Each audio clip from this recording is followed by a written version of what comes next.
which is the state of play in the current states. Jacob, you have the floor.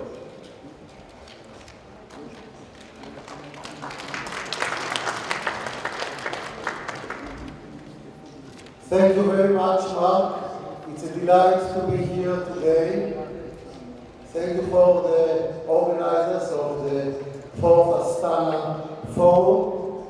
Thank you, Mark, for your efforts in organizing this particular session and the sessions that will follow. And it is a special privilege for me to share the podium with my good friend for many, many years, His Excellency Sultan bin Nasser al-Suwaidi, the governor of the Central Bank of the United Arab Emirates.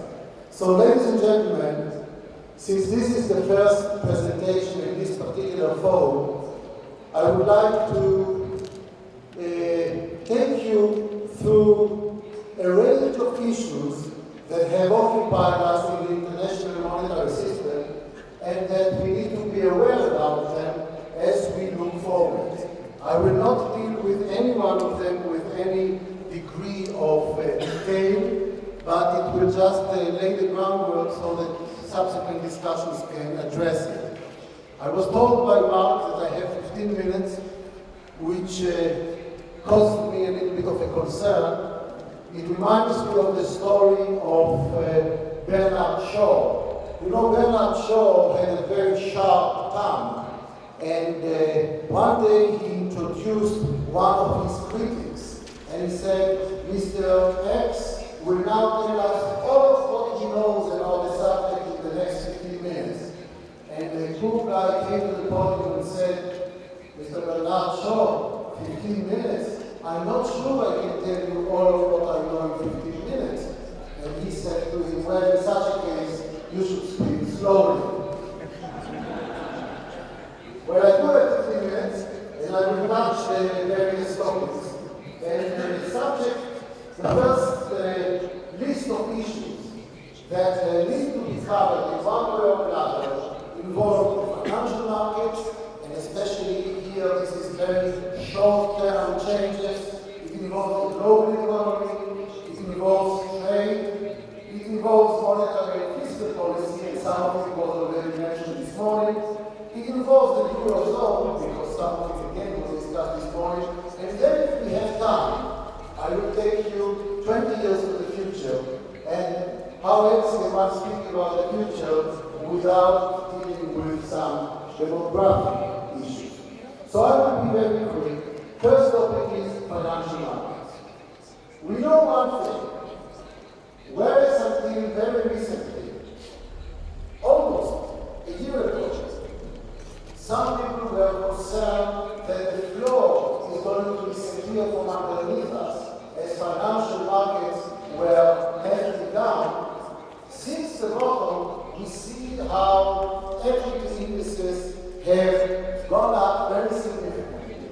There are two messages in this particular chart. First, equity markets have recovered significantly. And second, and this will be a repeated theme, the story of emerging markets is much more dramatic than the story of the industrial world.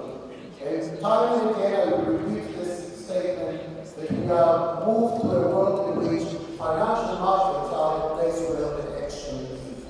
Second, we were concerned 2 years ago that equity flows to emerging markets have declined. In fact, emerging markets have lost portfolio flows, and we have that return red. We have seen a recovery of the, in a fundamental sense, a complete recovery of markets. So those of you who need to leave the room now may think that I'm going to tell you that everything is roses. Well, to some extent, things are definitely better than what they were 2 years ago, but let me take you through the overall panorama. Where is the real economic system standing? First of all, the world economy at large, and all the numbers that I give you here were those that were presented to ministers and governors 2 weeks ago in Washington during the IMF meetings. Growth in the world economy, after having been negative in 2009, has recovered. That's the world economy. But like always, averages mask great diversity. And there is a story that is different between the industrial world and developing world. The industrial world indeed are seeing better performance than they saw, but most of the growth is happening in the developing world. In fact, more than 70% of world growth emanated recently from the developing countries.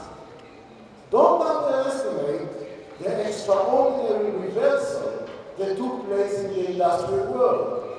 Remember, we see that the industrial world has shrunk by 3.4% in 2009 and have increased by 3% in 2010. It's a reversal of 6.4 percentage points.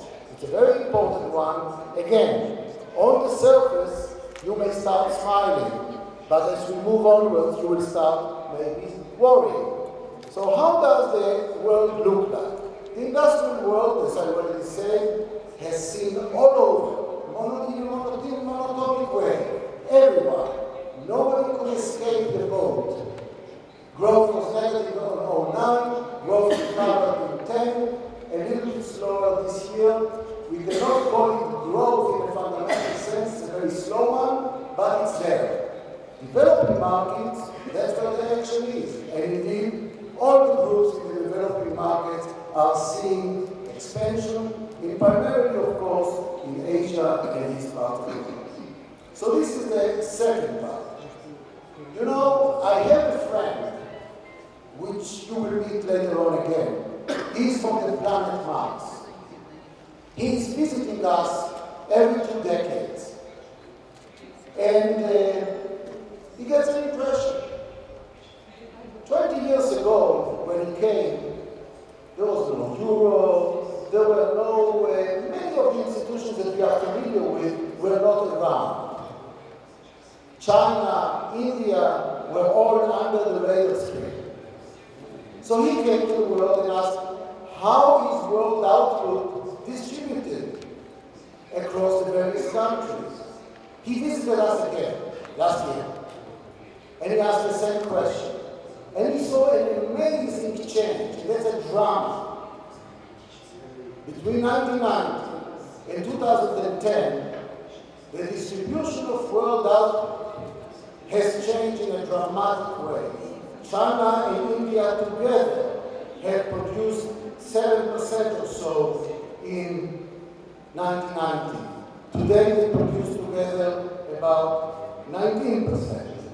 Europe was producing 27% of world output, today 20%. In other words, very fundamental change in the center of gravity. And those of you who are familiar with this type of charts recognize that sharp changes of this type are not taken so frequently.